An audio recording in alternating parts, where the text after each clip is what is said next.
वसवसे हैं। अल्लाह रज़्ज़ाक़ हकीकी है और मेरे मुस्तफ़ा के कदमों से रिस्क क्यों नहीं मिलेगा। हमारा तो ये कहना है, आला हज़रत ने क्या सबक दिया, खल्क के हाकिम हो तुम, रिस्क के कासिम हो तुम। या रसूल अल्लाह, जो मिला तुमसे मिला, तुम पे करोड़ों दुरूद। क्या बात जब है। तुम्हें पता है जो कुछ भी मिलना है मेरे मुस्तफ़ा के सदक़े में मिलना है, तो फिर ये शैतान जो तुम्हारे दिमाग में डाल रहा है, हुजूर की आदतों पर, हुजूर के अखलाक पर आऊंगा, दुनिया छूट जाएगी, दुकान बंद हो जाएगी, लड़कियां छोड़ जाएंगी। अगर ऐसी छोड़ती हैं तो छोड़ जाए। जो तुम्हें नबी पाक की सुन्नतों पर कबूल कर ले, इंशाअल्लाह वो यहां पर भी साथ होंगे, आखिरत में भी साथ। सुभान अल्लाह, सुभान अल्लाह, क्या बात है। हाँ, एक बात याद रख ले और ये बात भी समझ करके चलो, आज के बाद कल परसों जब भी मौत तो आनी है, मलकुल मौत रोजाना तुम्हारे इंतजार में है। जब वक्त खत्म होगा रूह खींच लेंगे और तुम्हारी आंखें बंद इतने बेयार और मददगार हो जाओगे कि दुनिया तुम्हें उठाकर कब्र की तारीक वादी में छोड़ आएगी। तुम्हें पता है, उस ऐसी तारीकी में छोड़ आएगी जहां तुम पुकार नहीं सकते, किसी को बुला नहीं सकते। एक हदीस मैंने पढ़ा, हुजूर फरमाते हैं मैयत को सबसे ज्यादा शौक या हसरत किस बात की होती है जानते हैं? कब्र में जाने के बाद मैयत ये चाहता है, आप भी चाहेंगे, हम भी चाहेंगे, मरा हुआ आदमी कब्र में जाने के बाद सबसे ज्यादा इस बात की ख्वाहिश रखता है कि मेरे रिश्तेदार, मेरे दोस्त और अहबाब थोड़ी देर मेरी कब्र के पास बैठे रहें। वो जब तक बैठे रहेंगे उसे दिल का करार होगा, उन्स होगा, ये हदीस में है। लेकिन बैठता कौन है? सब छोड़कर चले आते हैं।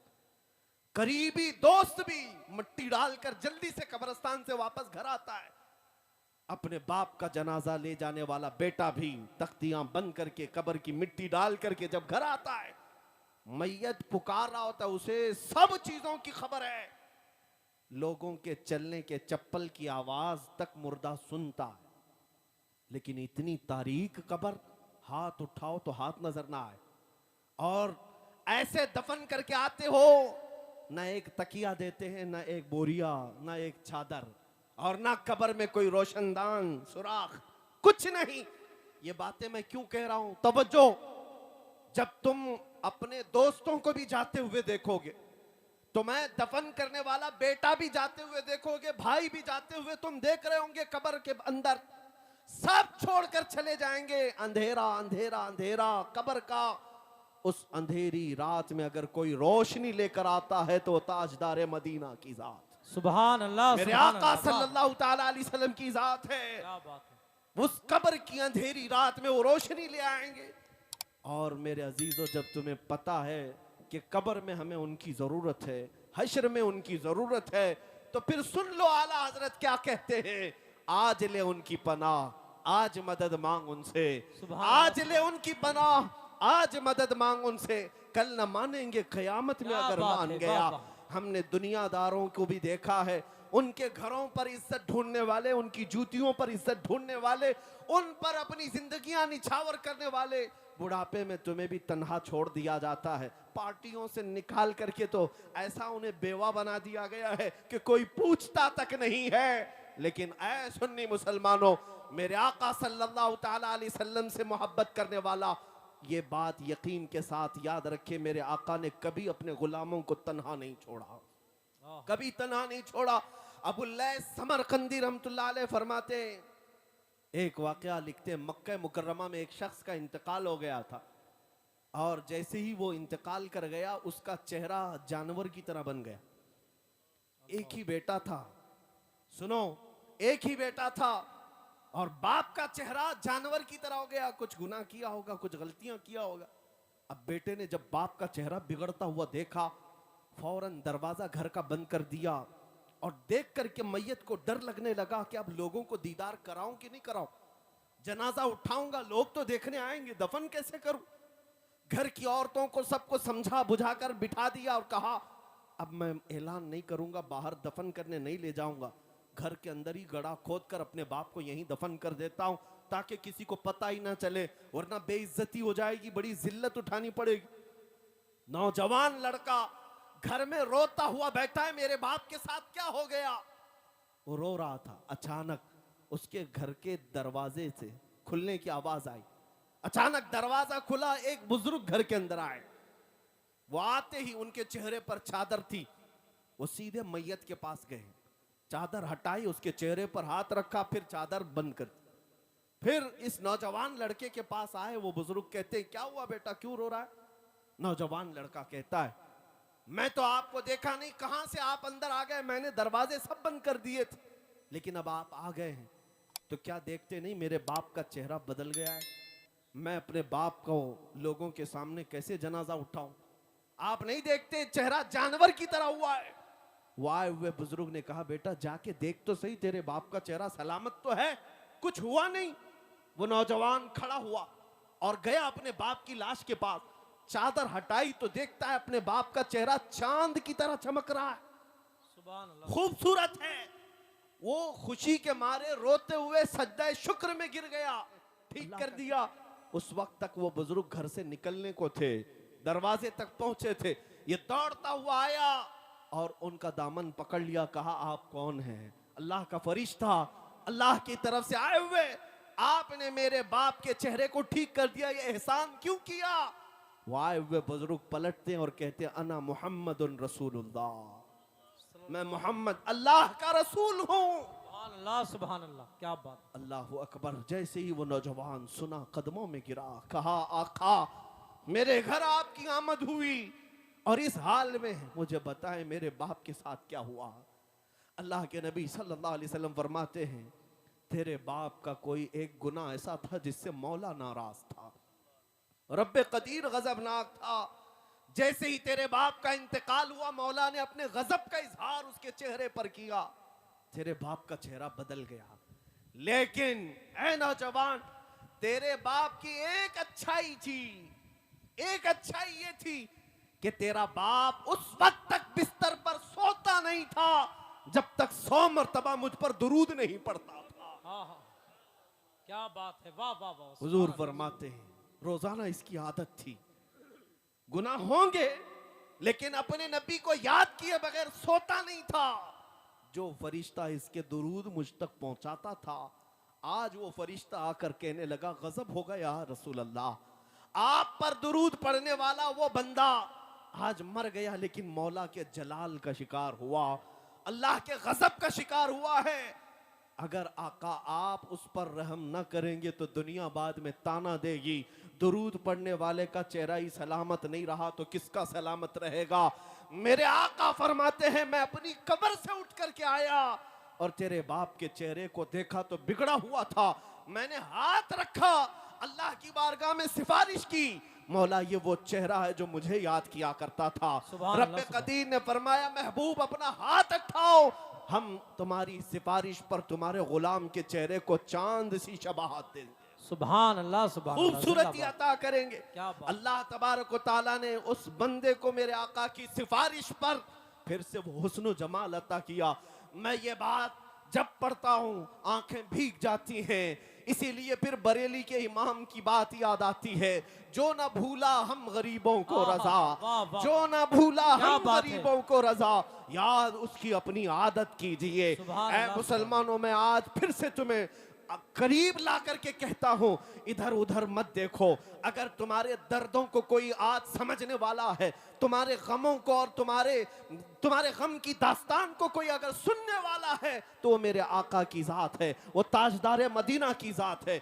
दुनिया तुम्हारे गमों पर हाथ नहीं रखती, ये तुम्हारा मजाक उड़ाती है। तुम जिसके पास जाकर के शिकायत करते हो, हमारा ये हाल हो गया, हमारा वो हाल हो गया, हमने देखा है कि ये दुनियादारों ने हमेशा हमारा मजाक उड़ाया है। तुम्हारे हाथ में 2 चॉकलेट दे देंगे, तुम्हारे हाथ में कोई चीज थमा करके भेज देंगे, लेकिन तुम्हारे दर्दों का मुदावा करने वाला कोई नहीं। अगर कोई है सच्ची मोहब्बत तुमसे करने वाला, वो आमिना का लाल है, वो मेरे मुस्तफा की जात है। इसीलिए मैं कहता हूं, जो कब्र में जाकर के भी मेरे आका हम गुनहगारों को याद करते रहे, मेराज के सफर में पहुंचकर अपने रब्बे करीम की बारगाह में हम गुनहगारों की सिफारिश करते रहे, क्या तुम्हें ये जेब नहीं देता कि आज रसूल पाक सल्लल्लाहु अलैहि वसल्लम के लिए अपनी जिंदगियां वक्फ कर दो, अपने शब रोज वक्फ कर दो। जो न भूला हम गरीबों को रजा, याद उसकी अपनी आदत कीजिए। अब मैं अपनी गुफ्तगू को समेटते हुए एक बात जरूर कहूंगा, मैं तुम्हारे जज्बात को बेदार करने के लिए आया हूं। अगर किसी के अंदर बुज़दिली है, खौफ है, तो निकालो। अब बकिया जिंदगी की हर सांस हम नबी पाक की मोहब्बत के लिए वक्फ करेंगे इंशाअल्लाह। इंशाअल्लाह। हुजूर के लिए जिएंगे, हुजूर के लिए मरेंगे। बरेली से करीब रहते हो, बल्कि तुम्हारा जिला बरेली है, सुभान अल्लाह। तुम्हारा जिला बरेली है, और तुम्हारी किस्मत पर पूरी दुनिया रश करती है। हम तो बहुत दूर हिंदुस्तान के साउथ से ताल्लुक रखते हैं, हमारा आबाई वतन कर्नाटका है, लेकिन मिस्र में जाएं, मदीने में जाएं, लोग हमको बरेली से पहचानते हैं। क्या बात है, वाह वाह। क्यों? अब तुम्हारा हक ज्यादा है। बरेली के रहने वाले, बरेली के इमाम के करीब रहने वाले, इस नसीहत को याद रखो। उस बरेली के इमाम ने अपनी मोहब्बत तुम्हारे सीनों में नहीं डाली, पूरी जिंदगी भर कलम चलाया है तो मेरे मुस्तफा की मोहब्बत तुम्हारे सीनों में डाली। नारे तकबीर, इसीलिए पूरी नारे दुनिया, रिसालत, इश्क मोहब्बत, इश्क मोहब्बत, नबी रे आला हजरत। इसीलिए पूरी दुनिया आज ये बरमला कहती है, डाल दी कल्ब में असमते मुस्तफा सैयदी आला हजरत पे लाखों सलाम। उस बरेली के इमाम की ये नसीहत याद रखो। क्या नसीहत? उन्होंने ये सबक दिया था, दहन में जुबान तुम्हारे लिए या रसूल अल्लाह, दहन में जुबान तुम्हारे लिए, बदन में है जान तुम्हारे लिए। हम आए यहाँ तुम्हारे लिए, उठे भी वहां तुम्हारे लिए। ये जिंदगी गुजारने का तरीका है, ये जिंदगी गुजारने का तरीका है। और जिस दिन तुम बेदार हो जाओगे, जिस दिन तुम खड़े हो गए, ये दुनिया फिर 100 साल के लिए सोने पर मजबूर हो ही जाएगी। आज देख लेना, ये हमारी कौम बेदार हुई है इंशाअल्लाह उल अज़ीज़। अब ये बच्चे खामोश नहीं रहेंगे। जवाब देने का तरीका सिर्फ तलवार, चाकू, छुरी नहीं है। हम इन चीजों का इस्तेमाल करते नहीं। हमारे पास जो ताकत है वो इश्क़ मुस्तफ़ा की ताकत। सुभान अल्लाह। याद रखो, हर दुश्मन का मुकाबला गोली, बम, बारूद, चाकू, छुरी, तलवार से नहीं होता। बाज दुश्मन वो हैं जो सिर्फ तुम्हें जलाना चाहते हैं। उनका डिफेंस, उनका मुकाबला किस बात से करोगे? एक बार अगर कोई तौहीन करता है, हुजूर पाक सल्लल्लाहु अलैहि वसल्लम की जात पर उंगली उठाता है, तो उसका जवाब तो हम देंगे ही देंगे, लेकिन ये कसम खा करके जाएंगे कि अब हर बच्चे को आशिक रसूल बना कर रहे हैं। सुभान अल्लाह, सुभान अल्लाह। क्या बात। अपनों में तो अपनों में, तुम्हारे खीमों में भी आकर के हम मुस्तफा के नारे लगा कर जाए। क्या बात है, ये बात होगी, देखना आप, ये बात होगी। जिस दिन तुम ये तय कर लोगे, हर खीमे से आवाज आएगी, लब्बैक या रसूल अल्लाह। सुभान अल्लाह, लब्बैक या रसूल। आपने आज ये गुस्ताखियां देख करके हो सकता है नर्वसपन महसूस किया हो, थोड़ा बहुत तकलीफ तो होती है, लेकिन एक बात मैं बताकर चाहता हूं, ये जितने कुत्ते भौंकते हैं चंद दिनों की बात, यहां पर भी जलील होके मरते हैं, आखिरत में भी जिल्लत इनका ठिकाना है। लेकिन 1400 साल से कई गुस्ताख आए, हुजूर की शान में तौहीन करने वाले कितनों को याद हैं? कुछ के नाम याद होंगे, अबू लहब, उतबा, शैबा, अबू जहल, लेकिन वो क्या गुस्ताखी करते थे ये किसी को पता है? भूल गए होंगे लोग, सब खत्म हो गया।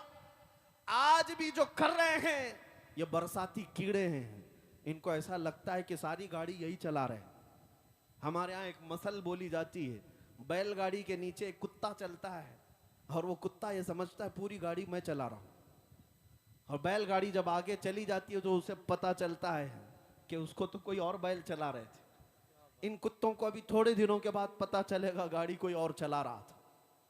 एक बात आपको मैं बता दूं, इनका भौंकना बंद हो जाएगा, खत्म होगा, लेकिन अगर कोई चीज हमेशा बाकी रहेगी तो क्या है? रहेगा यूं ही उनका चर्चा रहेगा। सुभान अल्लाह, रहेगा यूं ही उनका चर्चा रहेगा। पड़े खाक हो जाएं जल जाने वाले, तू घटाए से किसी के न घटा है न घटेगा, जब बढ़ाए तुझे अल्लाह ताला तेरा। मिट गए मिटते हैं मिट जाएंगे आदा तेरे, न मिटा है न मिटेगा कभी चर्चा तेरा। ऐ मेरे अजीज बच्चों, नौजवानों, बुजुर्गों,